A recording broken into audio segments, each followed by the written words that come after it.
button. Absolutely. Way to go, Mel. Well, Like we're gonna have it, to actually. we'll have to plug this. So we'll plug the music. How Yep. about that? So who wrote it and who performed it? I wrote it. I performed it. I played all the instruments on that album. It's from my most recent album, Through Rose-Colored Glasses, which, by the way, is free to download on my website, eddiebooz.com. Except not all of the instruments. Most of the main instruments, I had a couple of guys, like one guy named Brandon Baker, come in and play woodwinds on that particular song. Fiddle player, bass player, come in and play on a couple of tunes. I had a banjo player come in and play on a tune or two. But yeah, go out and download the album. Thanks for the plug, Ryan. I appreciate that, man. You're my partner, Eddie. I just really appreciate you, man. Love you, brother. Hey, we've got Steve Hauschka. Let's get right into it. Steve Hauschka, retired NFL kicker, retired NFL superstar. And speaking of music, as a matter of fact, this just occurred to me. I remember this. I don't even have this in my notes. You played the trombone. Am I wrong? Am I right? Yeah, the trombone? That's awesome. Yeah. So if we brought a trombone in here right now, you could just whip out something?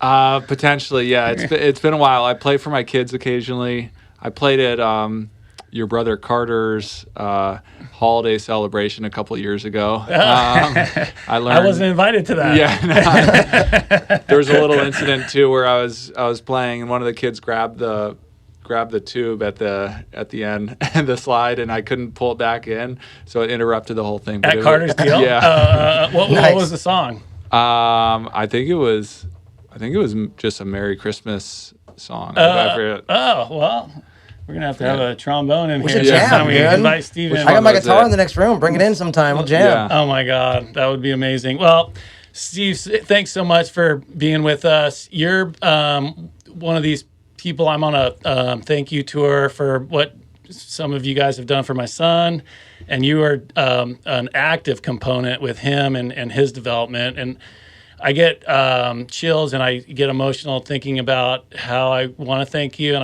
I from the bottom of my heart, that you really did have an impact on him, and he asked about you and wanted to say hello also. Appreciate that. Yeah, you built him well, man. He's a his good mother kid. had something to do with it. He didn't need much, but yeah, he's a great kid, great head on his shoulders, and puts in the work and loves what he does. So I'm not surprised with the success he's had. Yeah, I think Eddie and I talk about this a lot, if you do what you love, it's almost easy to be successful. Yep. There's a lot of words I have that come to mind when I am speaking with you, and I want to get right into it. I'm sure you've done lots of podcasting, and everybody asks you about Marshawn and your winning kicks and those types of things. Our audience can go on the internet and look that up on their own. I want to get into exactly what you're doing and now, and what you're interested in now. And it's, from what I have gathered, it has a lot to do with one of the podcasts that we did that had to do where we mentioned the book by Carol Dweck, and I misstated the name of the book in the last one, so I'm going to try to get it right this time. It's called Mindset. Really actually proud of this. And forgive me if I get emotional again. All I've ever wanted to do, and which you've done with my son, I've always hoped to be able to say that I influenced somebody. I had a positive impact on a kid or somebody else. And it turns out, Eddie, that we have had success in that regard. There's a kid on my son's water polo team who saw that episode on Mindset. Oh, really? Yeah, and I don't want to get into the circumstances of the kid, but without even posting, he decided he was going to do his own podcast.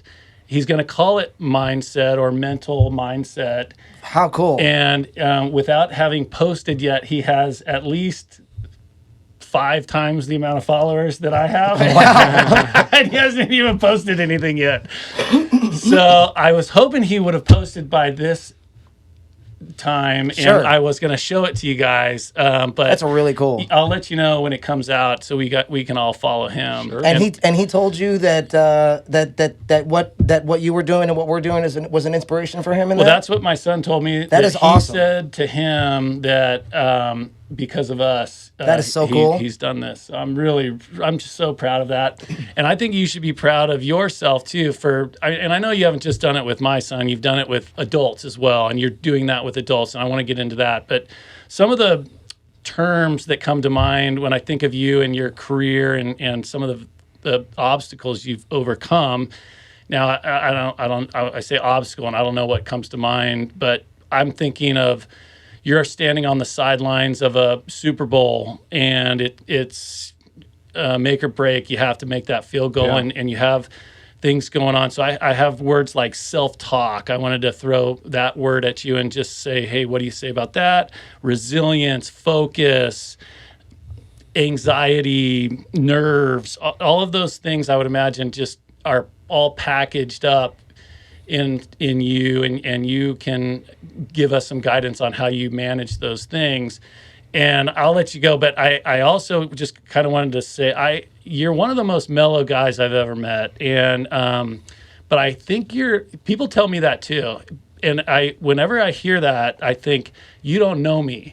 If you think I'm mellow, you have no idea who you're talking to. And so when I look at you and I see mellowness, I think of myself, and for me, and I think Eddie's this way also, we have an engine, like a burning, like furnace happening inside, and kind of one of the thoughts I had of describing it is like a steel mill where they're pouring molten lava out of buckets, and there's a vibration in the factory, and the noise is so loud that nobody can relate to me because of what's happening inside of me is so ferocious.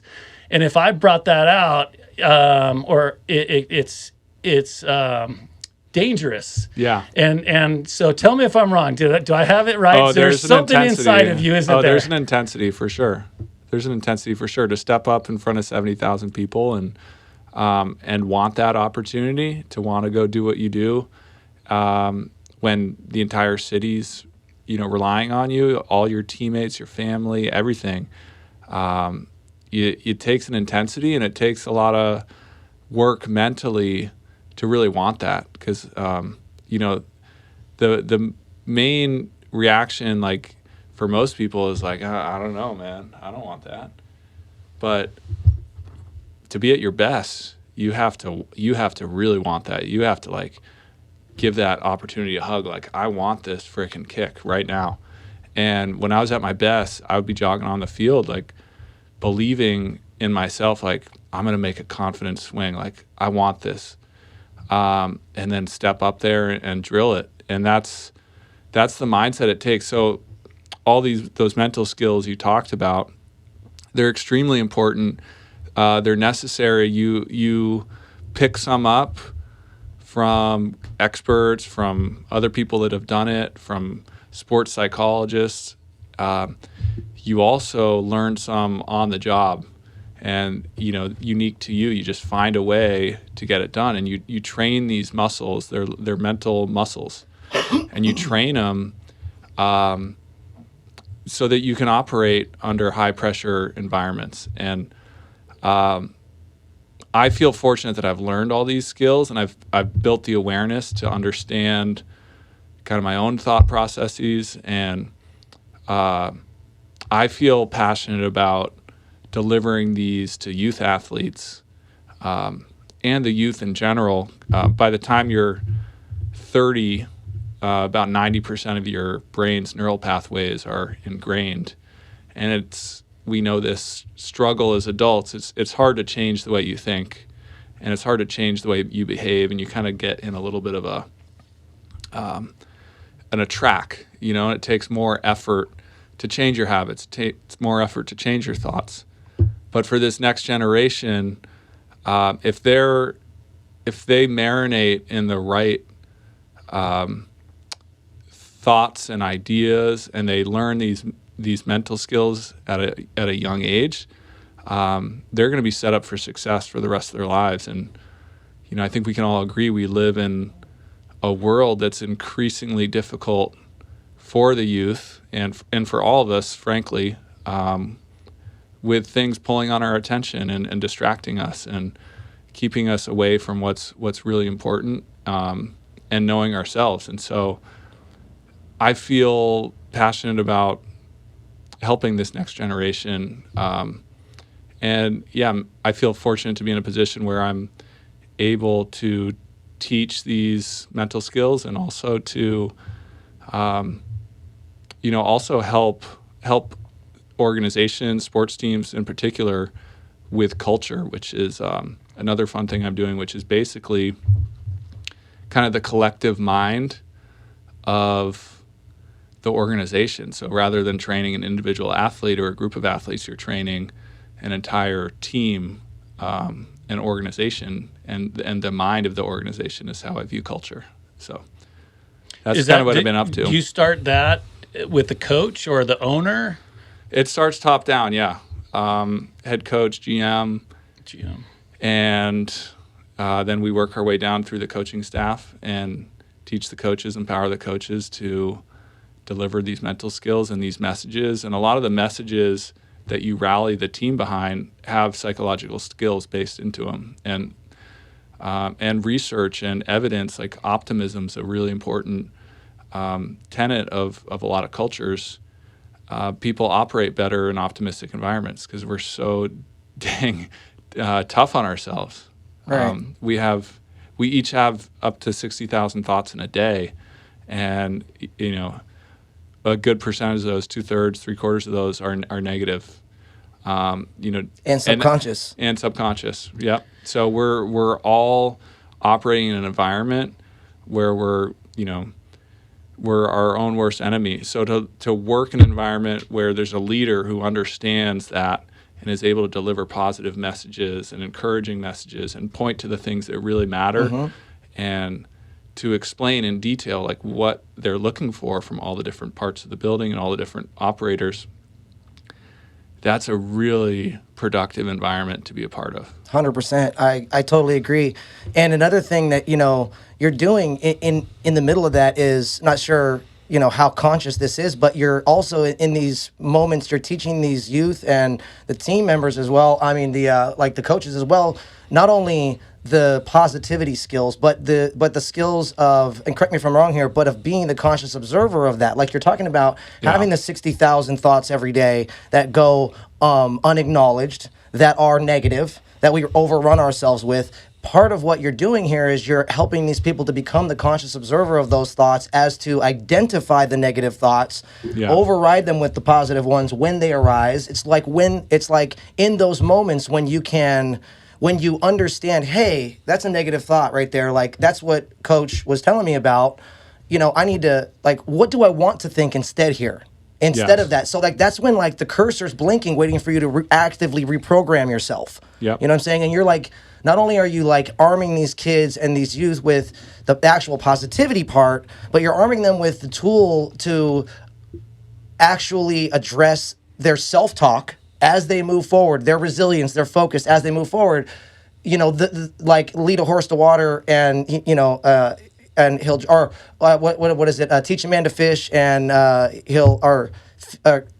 teach a man to fish, and he'll eat for the rest of his life, or whatever. You're teaching these kids to fish. You're not just giving them a fish. So I find that to be extremely valuable in what you're doing. Just that part of it too. There's that little tiny aspect of that. You're opening their minds and giving them the tools to further move forward and acknowledge, hey, these are the bad parts. What am I thinking negatively here? I don't want to think that. Let me reprogram myself with the positive, with the abundance, 1,000%. with the affirmative.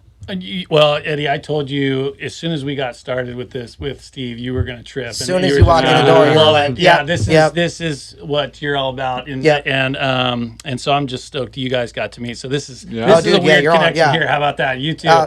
Everything you're saying, I'm you mentioned teach a man to fish. And in this episode, and I mean, I could go for a long time with you on this, and we could get all kinds of stuff. So we're hoping you'll come back. Yeah. But just in the short time we have, I want to fish. I don't want to learn to fish. I want to actual fish. And I'll get to my point on that is, in some of the meditations that you've done with Russell, I don't really get much out of him. So I say, how was it with Steve? And he'd say, oh, it was good. I say, you think it helps? Oh, yeah.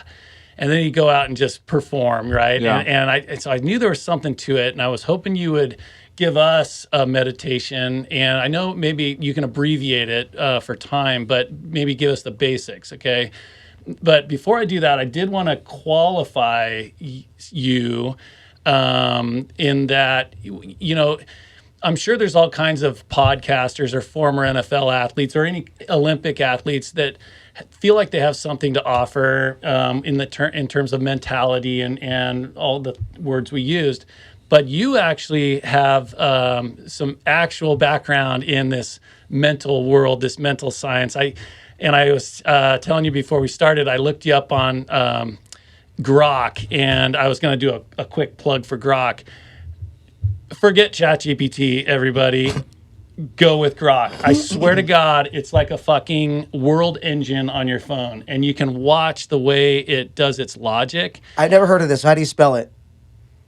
Dude, you haven't seen Grok? No, I never even heard of it. That's the whole thing. That's what I'm saying is, how the fuck do people not know about Grok? It Never is even heard of it. fucking insane. And I use ChatGPT every once in a while. I was on ChatGPT the day it debuted, okay? The day after it debuted, I told my kids about it. And I said, you guys, you're going to find out about this. So I want to be the one to tell you.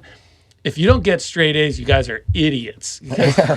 It's a tool. It's just like the World Wide Web. I started using it in my real job, and my boss instantly knew I was doing something funny, right? So all my emails started sounding more professional all of a sudden. Okay, now this is like week 2 of ChatGPT. Sure.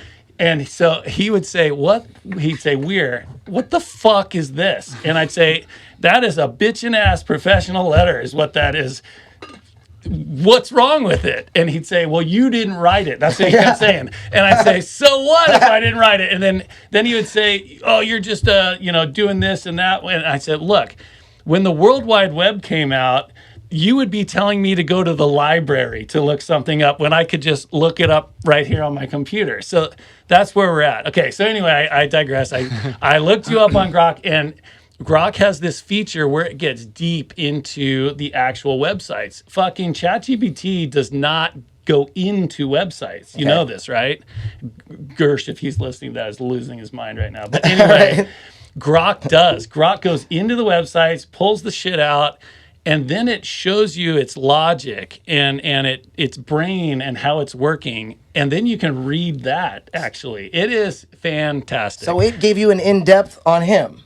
Well, that's the problem. There's not much on him. That's what I was looking for. Anything. And I didn't want to tell him this, but I wasn't going to tell this, but I actually tried to find dirt on him. There's nothing. Yes.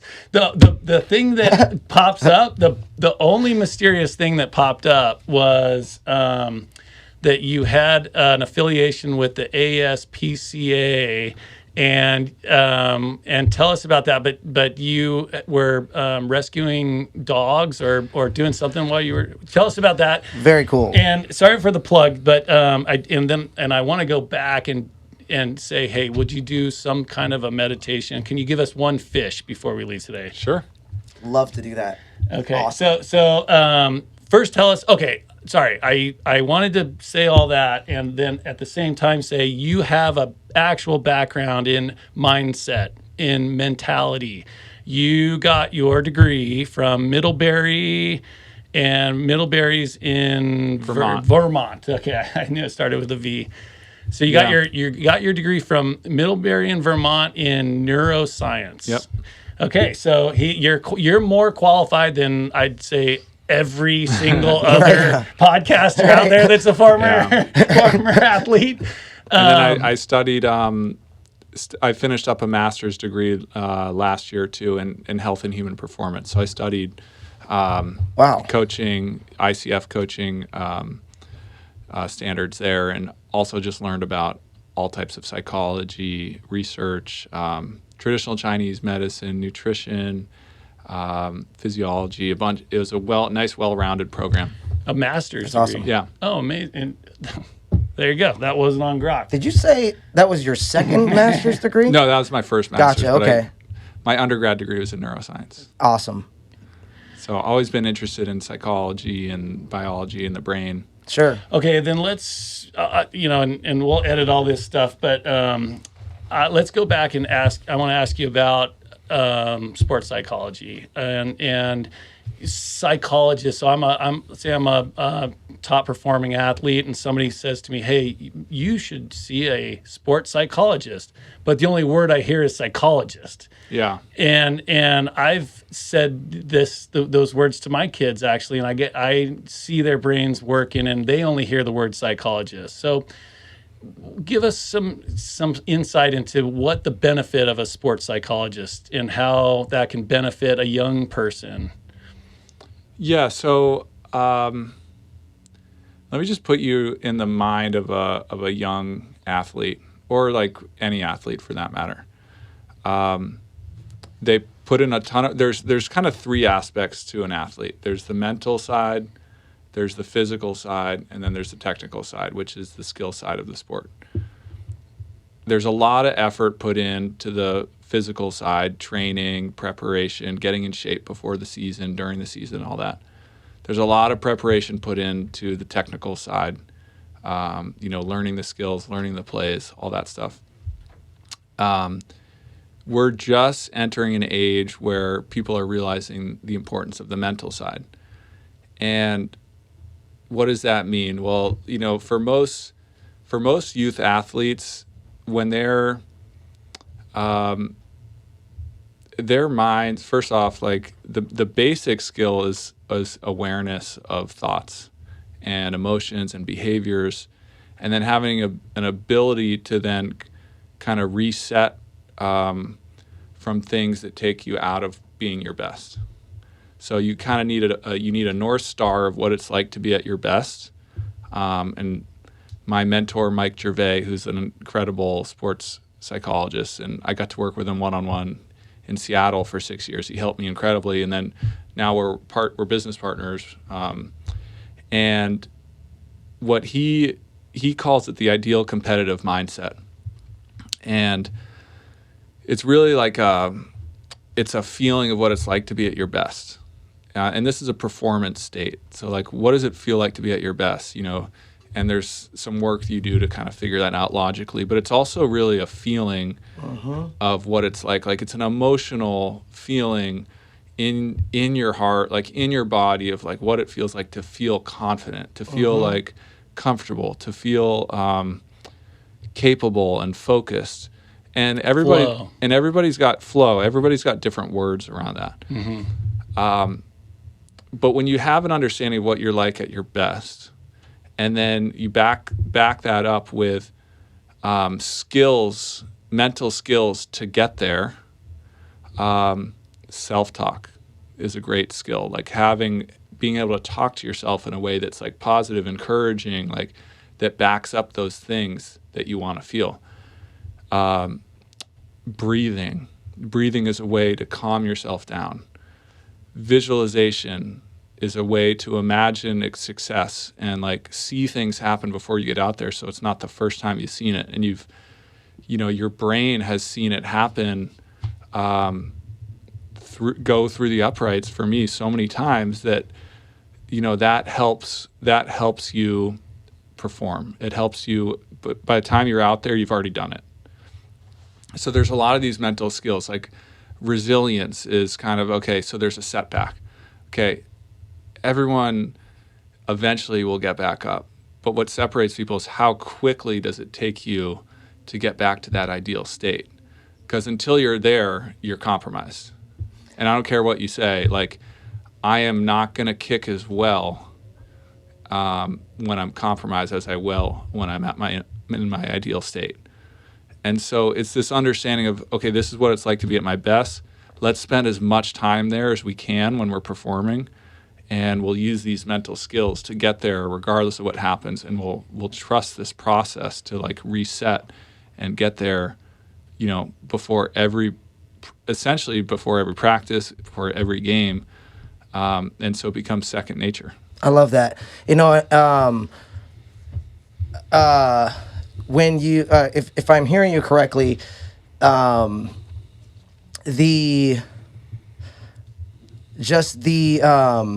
visualization of seeing yourself be successful at this and developing the emotional relationship with the end result of success, and like you talked about, like knowing where you're at your best, and identifying that. We kind of talked about that in the last episode, but in a slightly different way. We talked about how in the morning, if you could take just a little bit of time to meditate and find your center, then when something pulls you away from that center, you're more familiar with it. You already have a reference for where it is. And that way it doesn't take you as long to find it again. Right. Do you see what I'm saying? Yep. So essentially, as if I'm hearing you right, it's similar to being your best, having a reference for that, knowing where that best is. And that way, when you're off of it, when you're feeling compromised, you have a much easier reference of how to get back to that best, because you've already developed the emotional relationship with winning, with success, with that, seeing your kid go through the uprights over and over and over again. You're allowing yourself to kind of pull back to that being your best. Am I hearing that right? Yeah, and you can understand why this is such an important thing for the youth to learn. Oh, absolutely. Because, knowing what it's like to be at your best as a father, as a professional, yes, in working in a job, as a friend, as 100%. as a husband, these are things that are super important for kids to learn. And when something doesn't go their way, is it going to take them 2 weeks to recover from it and get back, or is it 30 minutes, or is it going to take them 2 minutes, or can they do it in real time? Yes. When I miss a kick, can I come back and make the next one? Right. The next one's the most important one, and how quickly can I recover? And how quick? And those are the mental skills. That's why sports is this most beautiful landscape for us to learn about ourselves and to build these skills. Love that. So it's an amazing opportunity. I'm doing this is kind of more of a passion project to build that stuff out later. But yeah, I'm loving what I'm doing. It's so important, and I'm stoked about it. You know what? It is important, and it's so important. You mentioned breathing. And you mentioned being a good father, being a good husband, and then I wrote down being a good brother. Yeah. And if I get emotional again, forgive me, but I just had it out with Carter the last couple days, and I have a problem with when I get super upset, I start thinking violence. I go to bed thinking about how I'm going to kill Carter, and then I wake up thinking about how I'm going to get away with it. I don't know if this is a joke or not. Is this a joke? No, I'm serious. That motherfucker pissed me off. And anyway, what I'm getting at is, so that's why I'm looking for a fish here, right? So I want you to put yourself in the mind the mode of a sports psychologist, okay? And guide me out of this, and give me a fish here. So I just can't get violence out of my mind, and I'm laying on your couch. What do you tell me? So I would backtrack a little bit and just like take yourself out of this, and I would imagine we have like the way we evolved. We have like a brain stem, and we have this kind of like mammalian, like reptilian structure in our brains that responds to fear. And we have this amygdala, which is a brain structure. It's an almond-shaped kind of cluster of neurons. And through our eyes, we take in, visual cues, and it's kind of searching all the time for anything that's threatening. And if that alarm bell goes off, then we kind of go into fight or flight.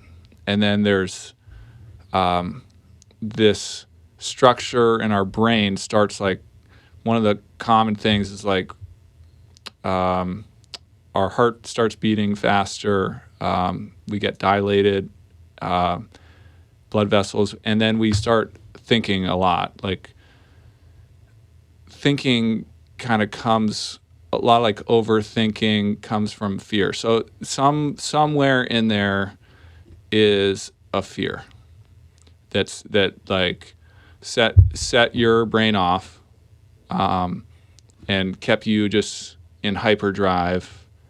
And the reason I know this so well is because when I would miss a kick, which unfortunately would happen sometimes, 15% of the time.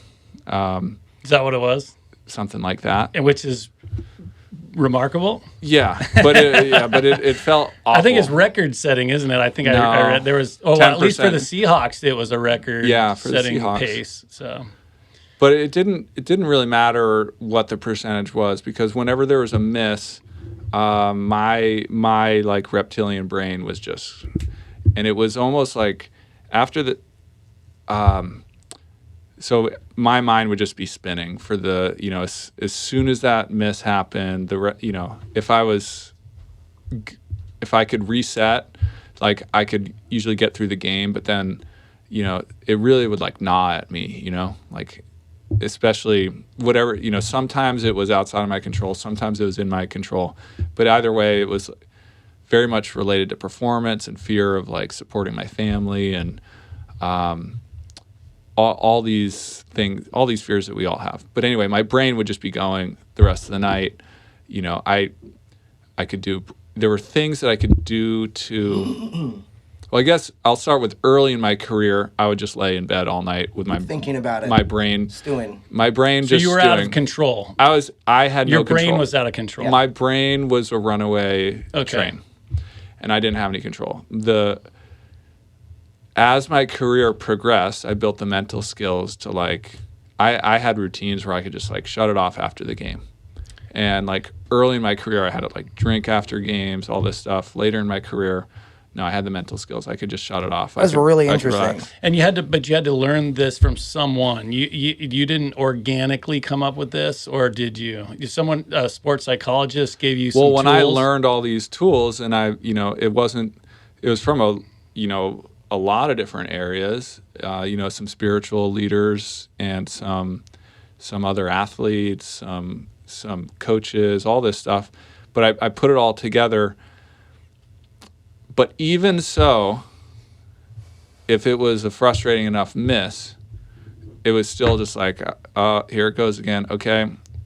I knew by tomorrow I'd be okay after, team meeting and all that stuff. So it was almost like a process. And like, I'm just going to observe this process. It's like, okay, it's almost like watching the weather. It's like, okay, the weather's bad today. It'll be better tomorrow. And so I could watch this process happening in myself, and then eventually it would clear out, and then there's better days ahead. So, but there's a fear at the bottom, at the depth of that gets triggered really hard. And if you really want to unravel this stuff, you have to look at those fears and have ways to acknowledge them, which means like saying hi to it, and then being okay with it being there, which is like normalizing it, because that's how we're built as humans. Right. And then releasing it. And there's strategies and techniques to like fully release that when you realize like, I don't need that fear. I don't need that. It's not serving me. Okay, Eddie's going crazy right now. I can tell. Oh, you said like two or three things that I like resonated with me, and I had a couple questions. Right. I wanted to Go kind for it. Go ahead. No, okay, please, sorry. please. No, So go ahead. I just want to. Okay, I want a fish. Okay, I keep asking you for a fish, and you keep giving me a fishing lesson. I want an actual fish. Okay. Have compassion for yourself while you're in that shitty train of thought. Maybe- Okay, and I've heard that a different way, and I think you kind of said it is you have to accept that it's happening. Accept it. Imagine there's like a GoPro or like a 3D camera like right behind you, and if you can just gain awareness of like, oh, look at that, this guy Ryan is pissed off again. So yes. For what? But like you're Right. You're outside of it. Right. Okay, No, that's so- good. I like okay, that. so- I like Look at this That poor goes along look at with this what- poor soul. That goes along with what I'm going to ask at him right suffering. now. Yes. Okay. Okay. So, can told you you he's gonna- before we end here? Can you walk us through like a short meditation, like at the end of this like episode? We're not letting Sure. you out of here Perfect. without that. Sure. Perfect. Yeah, Okay. yeah. Now, I found two things you said just now, like through what you said, very interesting. One, what you just said. Be like what kind of we talked about earlier, becoming the conscious observer of your thoughts and not subjected to them. Yeah. I found it extremely interesting that you said at the beginning of your career you would let those thoughts take over, like a lot of people do. A lot of people never gain the mental skills or develop the mental skills to handle Or want to. or to handle a Or have traumatizing to. thought, let alone handle a traumatizing event in front of 70,000 people and then have to come back the next game and perform. Yeah. Do you see what I'm saying? So it's like, I found it fascinating that you said that at first, because our brains don't know the difference between a thought and an actual experience. It doesn't. It dumps the same chemicals into our body. Our brain doesn't actually understand the difference between us thinking about a failure and us actually experiencing that failure. So that leads me to when you got further in your career and you could just shut it off after the game. You had to miss a kick or something and you could just shut it off. That is extremely interesting. Like, I just wanted to ask, like, what kind of process do you mind if you could kind of summarize for me that allowed you to do that? Because so many people have this thing where they can't get something out of their head, and the more they think about it, the more that thing dumps into their system, and the more they continue to go and go and go and go and go. What is that process like for you to be able to like come up with that and be like, you know what, I'm shutting this off right now, you know? Sure.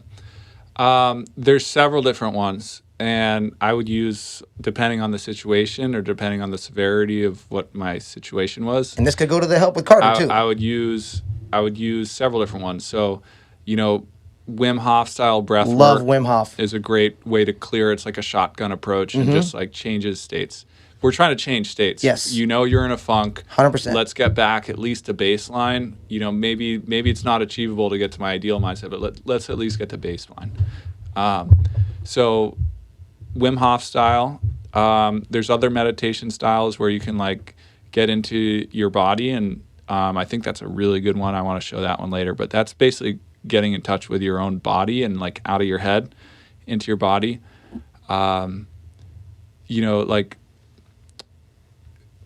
going for a walk, as crazy as it sounds. No, it doesn't sound crazy. It's moving the body. Just moving the body, but the probably the most powerful one that I used was emotional freedom technique. Never heard of it. And it's called tapping. It's like tapping, and you tap all these acupressure points. No kidding. Well, you use. This is what Russell mentioned you did. Yeah. I've never even heard of this. So it helped Russell tremendously. That's awesome. As a 17-year-old you kid. use all these acupressure points, and you go through. So, like, say after a game, I was concerned about, having missed a kick, and and then it was sending my mind spiraling. So even though I have concerns, even though I have some concerns because I missed a kick in the game today, I deeply and completely accept myself, and I love and forgive myself. Love that. And this is a process. You can go deeper with it and like through your eyes and all this stuff, but you're giving self-affirmation, like self-talk.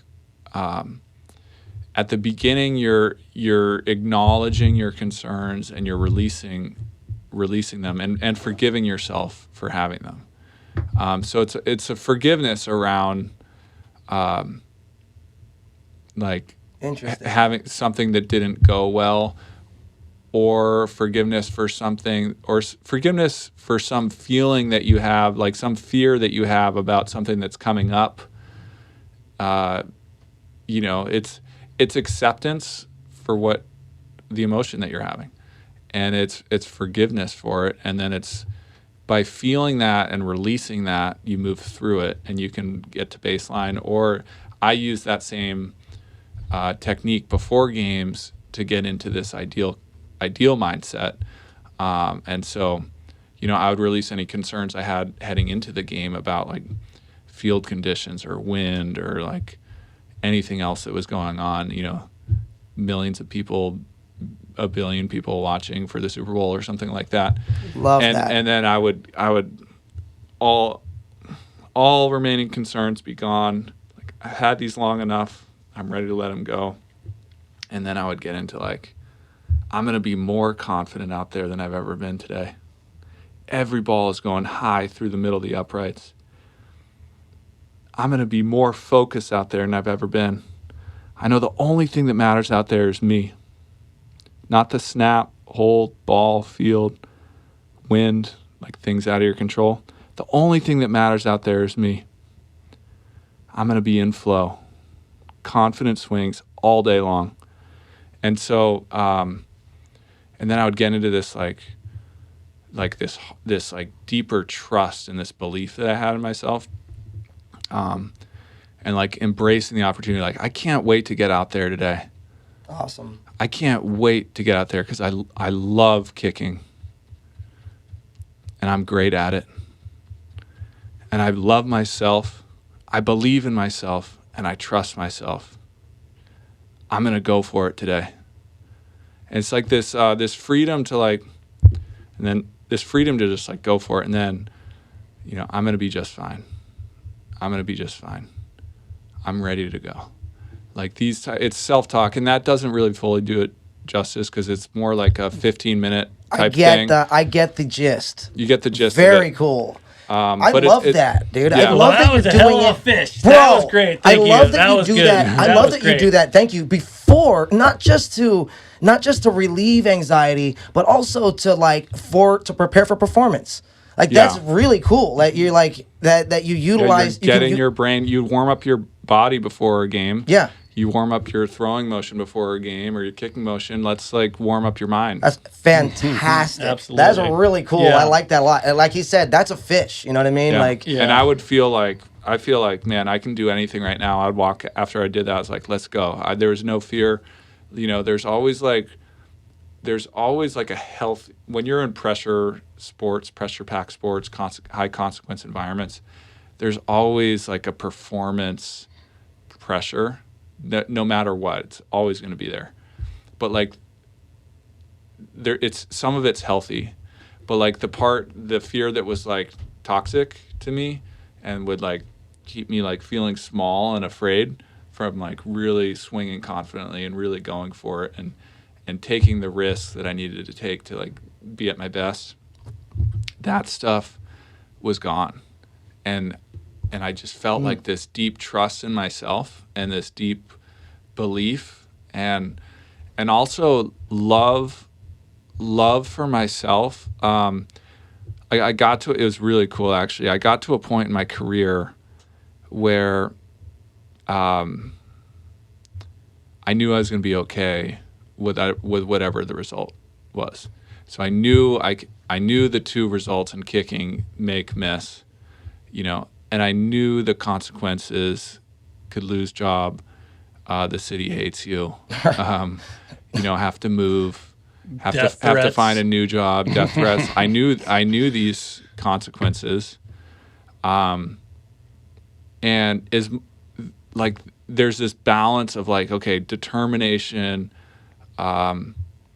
visualization of success, of like, I'm going to make this happen. Like, I believe in myself, all this stuff over here. But then there's also this other energy of like, and like at the end of the day, if it all goes wrong, like I know I'm going to be fine too. I'm cool with myself. And I love myself. That's right. For that. And I love myself just for like courageously going for it. Because you have to accept that is within the realm of reality. And knowing that part, I think, gives you the final piece of freedom that you need to perform in these pressure environments. I love that, dude. Of all the things, because you've given us a bunch of like wisdom nuggets today, like mental, like awesome points. Of all the things that you said today, one thing stood out to me, and you said it twice. And I feel like of all the things you said, like this is the biggest indicator to me of like why you have got to the level that you've got to. And something you said earlier and in the middle of this is you said, most people, when they get into situations like these pressure situations, when they have to make this kick, they tell themselves most people tell themselves, I can do this. You said something along the lines of, I get to do this. I want this. Yeah, I want this. I want No. this. That's the difference. The difference between the mental state of I can do this and I want this is a world Yeah. apart. And that's what you said that twice today. And that I feel that one thing to me stands out above almost everything else you said, and to me that's one of the reasons that you became to reach the level you did, because most people, even in a professional setting, think that I can do this instead of I want this. Yeah. I want this opportunity. I want this, and that, I can be honest with you, like hair on my arm standing up, because that's extremely motivating thing that people should take with them, because a lot of times I think in the I can do this factor instead of I get to do this factor. I want to do this factor. You know what I'm saying?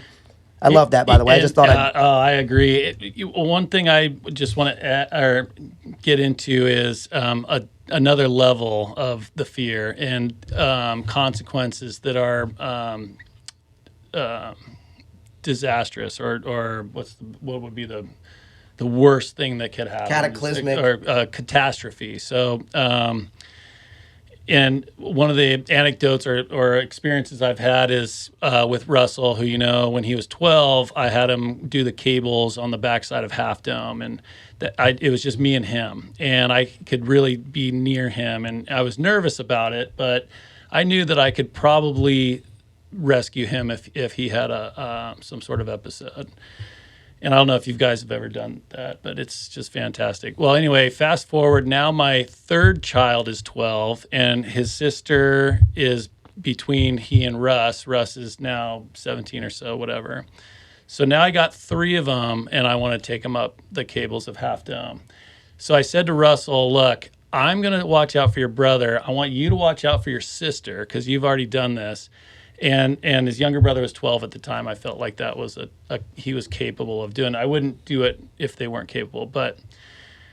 And I know you can relate to this with your performances with music, and you've performed in front of large crowds. Is okay. And I would say, have you ever had such a feeling that it led to physical failure? And the reason I say that is because I started up the cables, and I thought of the cataclysmic consequences that I was facing. And I remember saying to myself, what the fuck am I doing? Why would I put not just myself in this situation, but now I'm putting these little children in this situation for what? And then I was thinking, and then the Rangers, something happens, all the Rangers are going to have to be used, and helicopters and other people. I'm going to affect the whole fucking world if this goes wrong. And I remember my legs turned into jelly, and it had never happened to me before. I've done some pretty exciting stuff, and that never happened to you. Well, I have never gone to jelly. When your kids' safety and not just you, I can imagine that's I'm a little asking different. this for both of you guys. I'll start with you. Have you ever gone to jelly? And let me give you some perspective. So that reptilian kind of fear structure, the amygdala, it's not always accurate. And so we need to calibrate our fear compass. And for most of us, these psychological fears sit right in between of exactly what we want the most in our lives. And so, I wanted to be an incredible kicker. I knew I was good at it, and I knew I could do it. But when I first stepped out on the field to kick, coming from soccer and lacrosse, which all eyes weren't on me. There was a game going on. There was 22 players. When I stepped onto the football field, all eyes were on me, and they all knew if I did a good or a bad job immediately. So I felt the pressure, and I felt the fear, and I realized, okay, I gotta find a way through this thing. I can't hide it. It's not going anywhere, and so I went right after that fear thing. So we all need, I knew, logically, I knew what was at stake. I was going to be fine. so I was like, okay, let's push through this one. 2 years ago, a big swell was coming in town, and I wanted to go surf it in Crystal Cove, and I drove up to the beach parking lot, and the waves were huge, and they were like breaking like, twice as far out as they normally do, like 500-600 yards, and guys were in closeouts, and like it looked really sketchy. I saw a couple guys catch an amazing wave, but I was like, no, this isn't for me. It didn't feel right. I was like, I could die out there, and that wasn't a risk I wanted to take. So I wasn't going to use all my mental skills to get out there, because I thought it was a real risk that I could die. And I was, maybe if I was a little better, there's this thing between challenge and skill, and you need, like, when the challenge is appropriate to your skill level, or more specifically 4% more difficult than your skill level. 4% more difficult than your skill level if the challenge is. If the challenge is 4% more difficult I than like your to think skill about level. it like a hurdle. Like, imagine you can jump 30 inches high, and I don't know what 4% on 30. I should have chose a different number. Yeah. So maybe it's 31 inches or something like that. As well. That's when you find flow, because flow is this state that you get into where like your mind and body are totally engaged with the task. You lose track of time. There's like this oneness with the activity, and it's a real high performance state. It's actually like it's a super interesting topic, and it was coined by this guy Mihai Csikszentmihalyi. He's out of Claremont. He passed recently, but he's like the godfather of flow. And we've all probably been there at some point. We're like, whoa, like you're just in flow. You're doing like having one of the best performances of your life. And you then like come to consciousness, and you're like, whoa, what was that? Like, maybe it's a few holes of golf where you're like, where was I? I wasn't even there, or something like that. Anyway, that sense of flow state is like if a challenge is too low, if you can jump 30 inches high and the hurdle's at 10 inches, you're gonna feel really bored. It's gonna be like, that's not fun. Like I'm done with that. That's boring. If that hurdle is at 50 inches and you can only jump 30, 31, that's going to feel like too challenging. It'll be fear-inducing, and it'll be overwhelming. And so the fear that's associated with that, and maybe the consequences that are associated with that, they kind of like hijack your nervous system. So you're not really operating in flow either. The self-talk that you can use to like help yourself, if you talk shitty to yourself and you can jump 30 inches and you talk shitty to yourself, like, and we can try it real quick. Like, just like close your eyes. Imagine if you're a 30-inch jumper and there's a 31-inch hurdle there, and you just think like, man, I'm not very prepared. I don't know what I'm doing. I suck at this. Man, I hate jumping. And then like, how do you feel like you can jump? Just imagine jumping right now. Like, do you feel like you can, I'm just curious, you guys, how do you feel like how high you can jump? I got nervous, to tell you the truth. I feel like I'm just going to fail, and I don't like failing, and that was not a fun exercise. So for me, I feel like I can jump like rotten fish is what it was. I feel like I can jump like 15, 20 inches. Okay, so now close your eyes, and we're in the same spot. Mm-hmm. Man, I really feel like I can do this today. I put in the work. The results are there. I know what I'm doing. I believe in myself. I trust myself. I can go for this. I'm going to be fine either way. I can go for this. I love jumping. I love this opportunity. I'm going to go for it. Okay. Now just imagine like jumping right now. How high do you jump? You get over it? Doesn't even matter. You're going for it, right? Yeah. Let's you're going go. for it. Let's go. And so self-talk's super important, and it definitely. Do you do the self-talk out loud? When I'm doing the tapping, yes, but I wouldn't. Occasionally on the sidelines, I would do it, but only if I really needed it, because you look like a weirdo sometimes. You mentioned the sidelines, and I'm sure you've been asked to be on all kinds of podcasts and shows, and everybody probably brings up the famous picture where Marshawn puts his hat on your head. Okay? Yeah. And anyway, like I said, I didn't want to get into all that stuff because it's already out there, right? I want to get new stuff out of you. But you brought it up, the sideline, and I wanted to ask you, have you ever snapped? Because you seem like a really controlled guy, and we talked about what the fire inside, and you seem to have a good sense of control, self-awareness.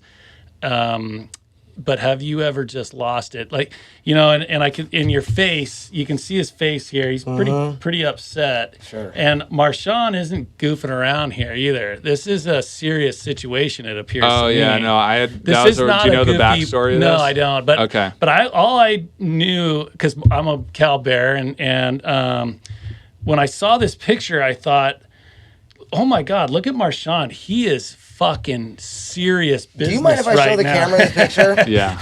All right, so this is what we're talking about. This picture right here is what we're talking about. Can you give us a little backstory on that picture? And I wasn't going to go there, but I'm going there. Thank you. And it's like I said, this is one of my favorite games. Serious scene I think I was.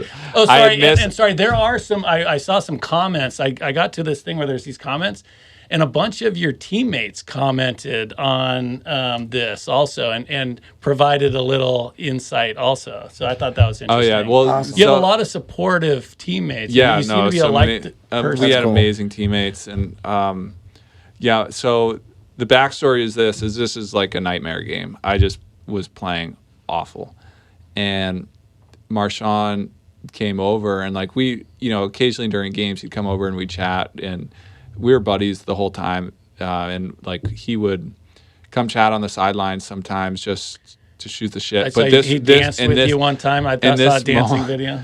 In this moment, like he did come feed me Skittles at one point in one game, but in this moment, he was coming over to help out his teammate because he knew I was in the dumps.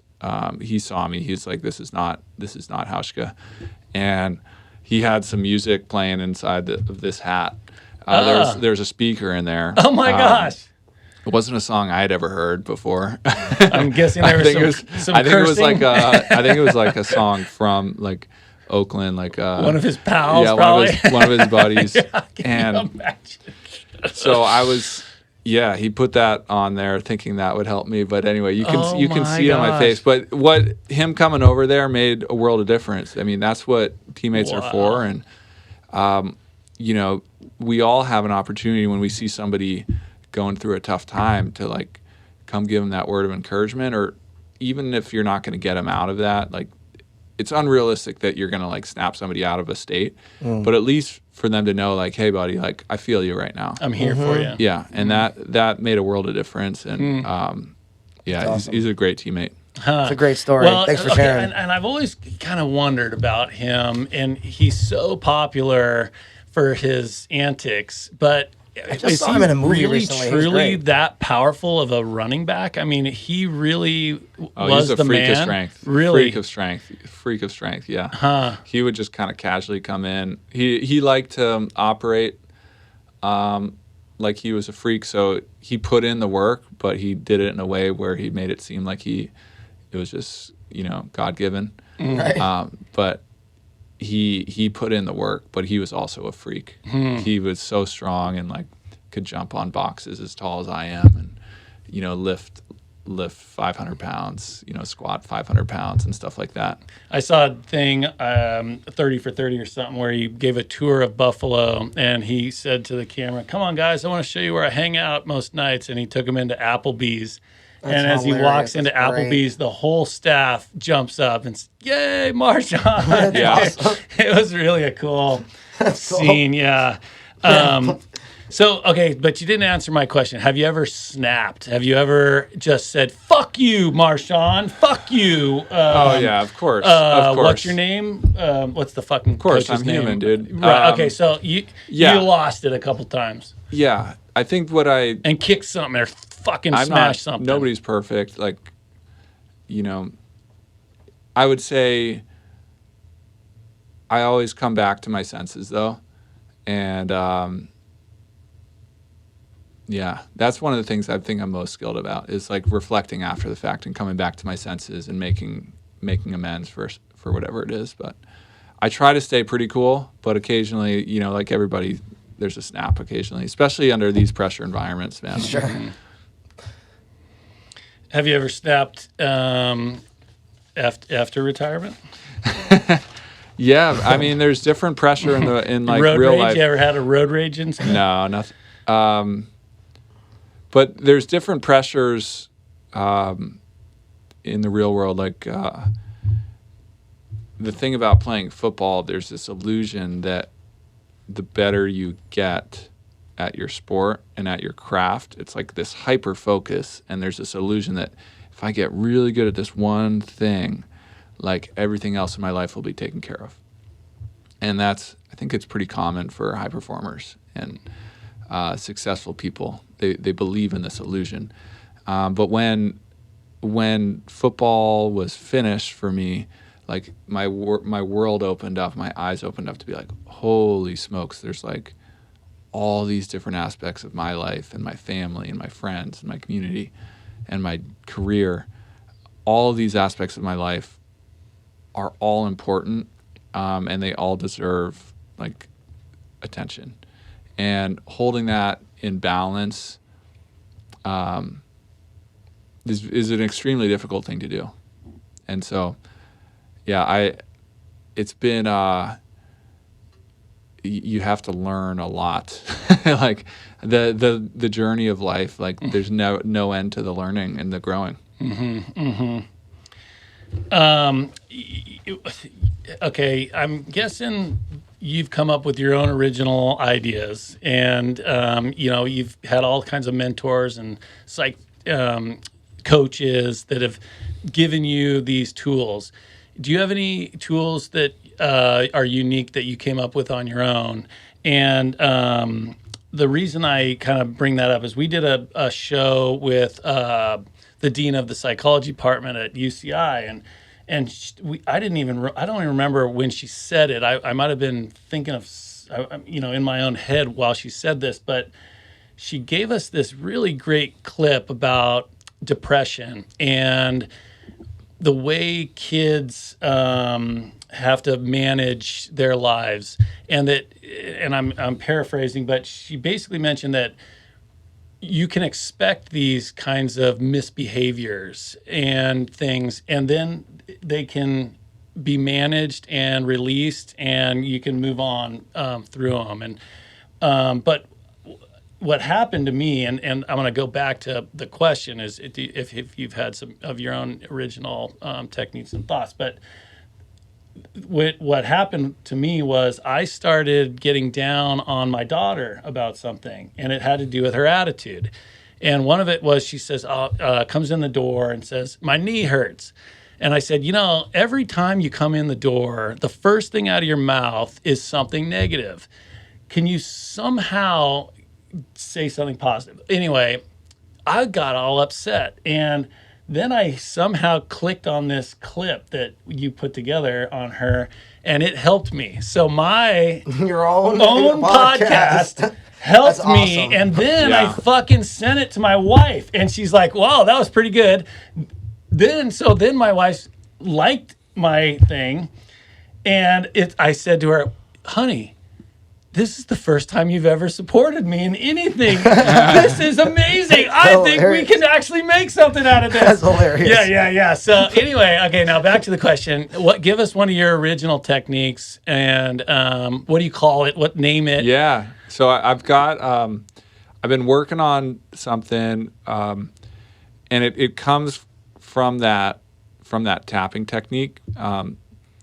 And it came from a desire to like, okay, I'm not going to realistically tap as much as I used to, or in real time. I wanted a technique I could use in real time and something that people could take, basically the fundamental principles of that and apply them to their own lives. So I call it Rise, and it's a technique you can use, when you're in pressure environments and you're trying to get yourself into the right state, or it's something you can use when you've been knocked off, something knocked you off, and you need to change states quickly. So it's a tool to change states.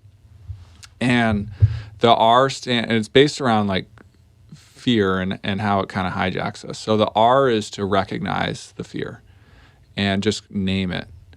And it's super powerful to be like, just take a moment of reflection, be like, what is the fear here? And you don't have to go super deep. It could be like, well, I want to play a good game. Well, why do you want to play a good game? Because it's my job. So supporting my family or something like that. What's the fear here? You recognize it, you acknowledge it, you say like, oh, hey, fear, like I see you. And then you invite compassion. So I is invite compassion. And that basically means like, oh, like that's totally okay to have that. That's normal. In fact, that means I'm human, that I have a fear about something. And you invite compassion, be like, oh, I love and accept myself for having that fear. And I'm normal. And I'm totally normal. And it means I care about this thing. Okay. If you so find it possible to like release the fear in that moment because you realize, oh, I don't need this, that's super powerful. The S stands for strengthen. And to me, it means like to strengthen your mindset, like your ideal mindset.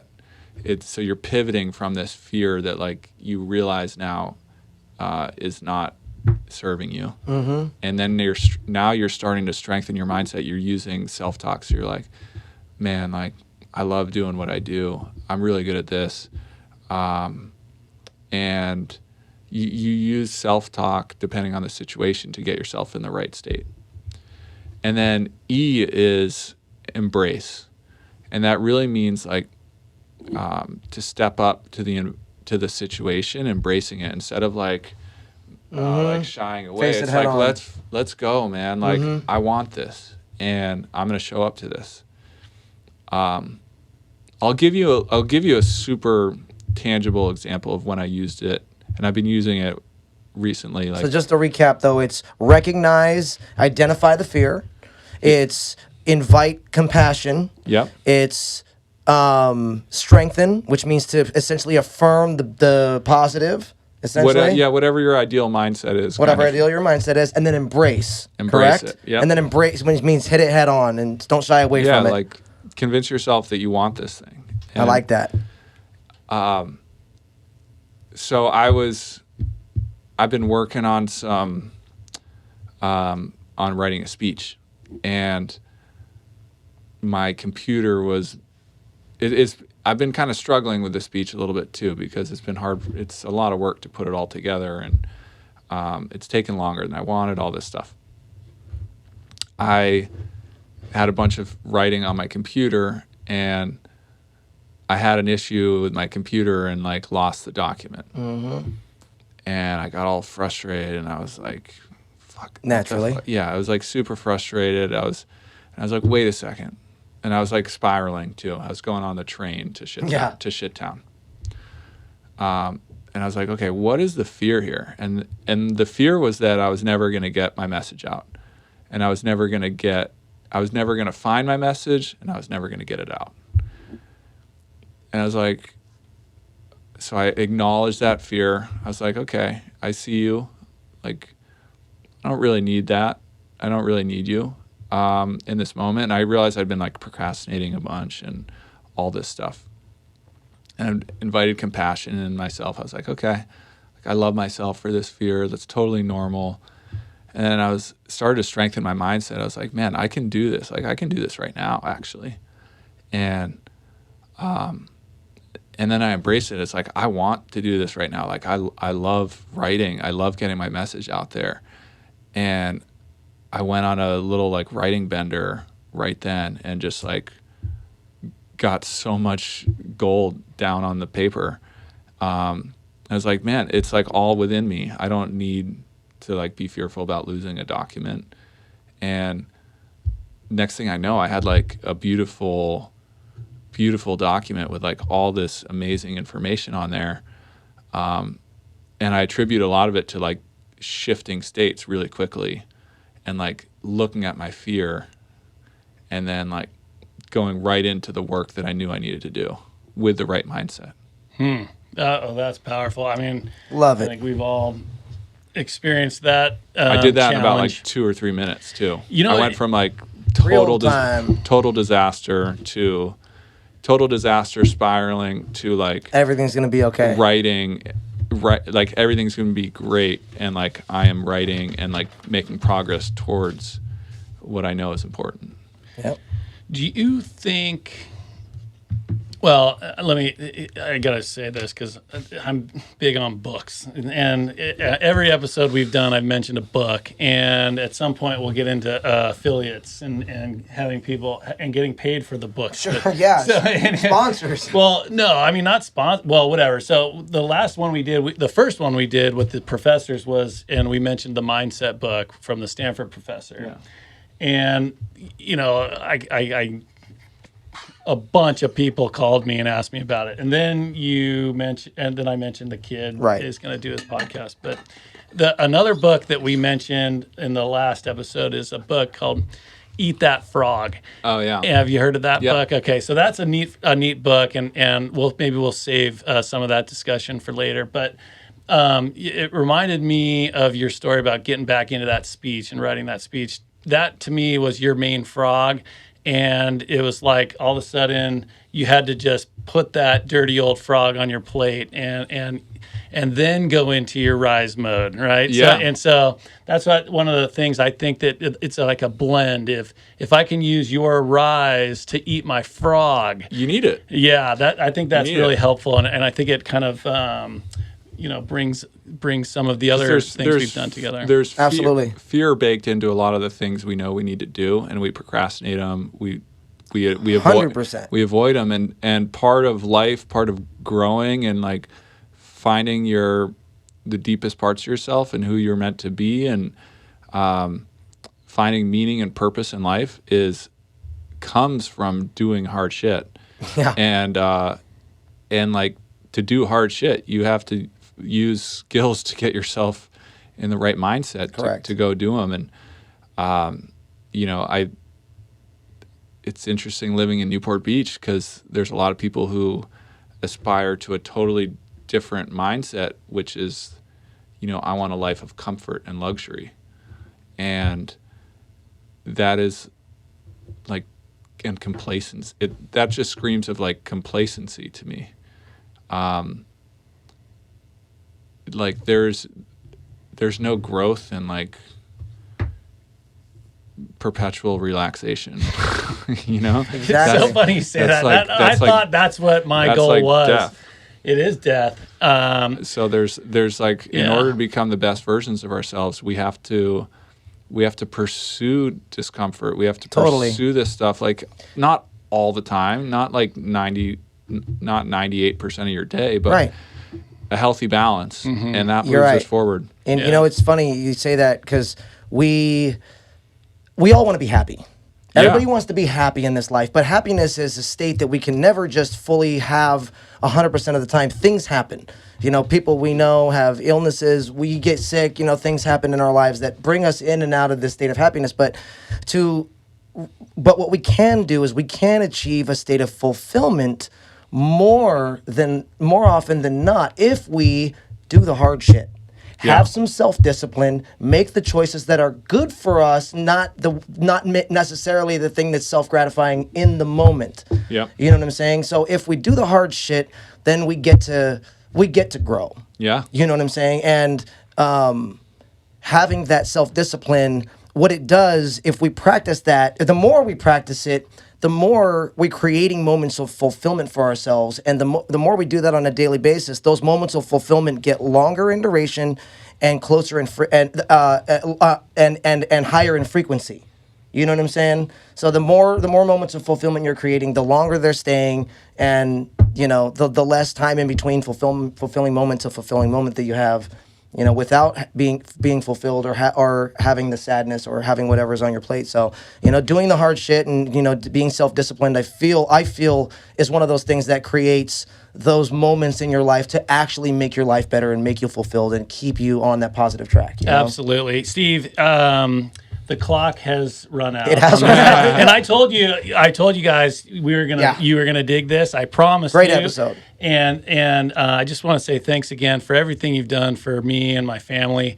Do me a favor and tell Carter I love him. I have blocked him for now, but I'm gonna reflect on some of the things you said, because you mentioned the people of Newport and these kinds of things, and my brother is one of the good people, and there's absolutely, and as you know, and there's no reason for me to be a dick to him, right? So anyway, I'll get back to that, but good man, I really want to say thanks to you for, like I said, for everything you've done for and being a friend to the family, and it's been really fun. Of course, man. Yeah, and I just knew Eddie was going to love you too. Great. Right up Eddie's alley. You threw a bunch of awesome shit at me today, dude. I'm gonna take home and really absorb. For sure, and for sure we're gonna have to get you back. Well, of course you're welcome anytime, but we're gonna hound dog you to schedule you, and then maybe we can be a little more prepared and ready for him when he gets here. Great. And then maybe you can fucking show up on time. All right, how about that sounds great.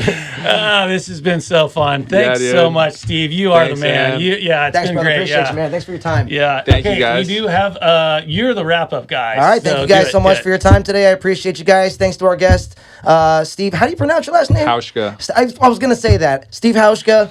Thanks to the host, Mr. Ryan Weir, and we'll see you next time. Thank you so much, guys.